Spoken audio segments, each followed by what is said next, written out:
Halo semuanya, saya Bagas Dwi Prayoga dari kelas 2 ELB Prodi Teknik Elektro. Pada video ini, kita akan mempelajari dasar-dasar CPR, Cardiopulmonary Resuscitation atau RJP, resusitasi jantung dan paru-paru, sesuai standar K3 dan SNI. Apa itu CPR? CPR adalah tindakan pertolongan pertama ketika seseorang mengalami henti napas dan henti jantung.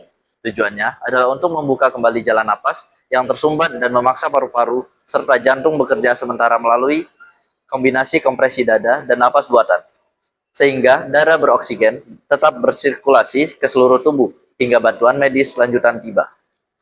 Kapan CPR diperlukan? Kita memerlukan CPR pada korban yang mengalami serangan atau henti jantung, tersedak hingga saluran napas tertutup, keracunan narkotika, alkohol, atau zat berbahaya, hampir atau telah tenggelam, tercekik, atau setelah kecelakaan serius.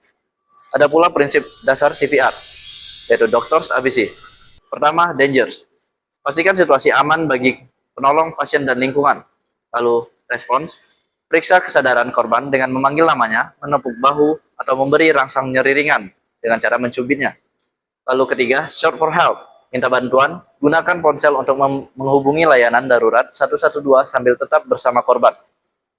Lalu yang keempat, airway. Buka jalan napas dengan manuver kepala miring, dagu angkat. Lalu kelima, breathing. Periksa apakah korban bernapas. Keenam, circulation.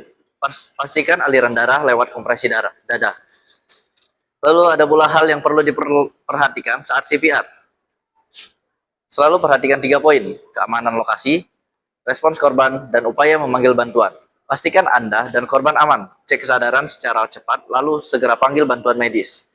Teknik RJP dapat dilakukan dengan 3 tahap, yaitu CAB. Yang pertama mulai dengan compression, tekan dada korban sebanyak 30 kali di pertengahan sternum dengan kedalaman 5 hingga 6 cm dan ritme 100 hingga 120 tekan per menit. Lanjutkan dengan airway, dongakkan kepala korban, angkat dagunya untuk membuka jalan napas. Kemudian breathing, berikan 2 tiupan napas buatan, masing-masing 1 detik, pastikan dada korban terangkat. Ulangi siklus 30 kompresi banding 2 napas hingga bantuan profesional tiba, atau korban menunjukkan tanda-tanda kehidupan. Lalu ada pula dampak keterlambatan melakukan RJP. Setiap detik sangat berarti. Jika CPR terlambat 1 menit, peluang korban bertahan hidup masih 98%. Terlambat 3 menit, peluangnya turun menjadi 50%. Setelah 10 menit, tanpa resusitasi, peluang hidup hanya tinggal 1%. Kompresi jantung untuk semua usia dapat dilakukan dengan beberapa teknik berbeda. Yang pertama dewasa, di atas 8 tahun, menggunakan 2 tangan.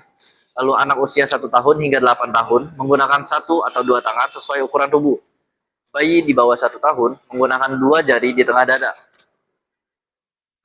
Penghentian CPR dan posisi pemulihan dapat dilakukan ketika CPR jika bantuan medis sudah tiba, lalu korban kembali bernapas atau bergerak, korban dinyatakan meninggal, atau penolong benar-benar kelelahan.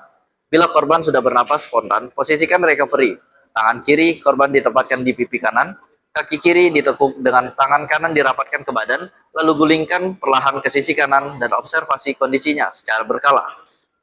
Itulah dasar-dasar CPR menurut standar K3 dan SNI. Kuasai teknik ini melalui latihan praktek, karena Anda bisa menjadi penentu hidup seseorang. Terima kasih sudah menyimak, tetap waspada, dan salam keselamatan kerja.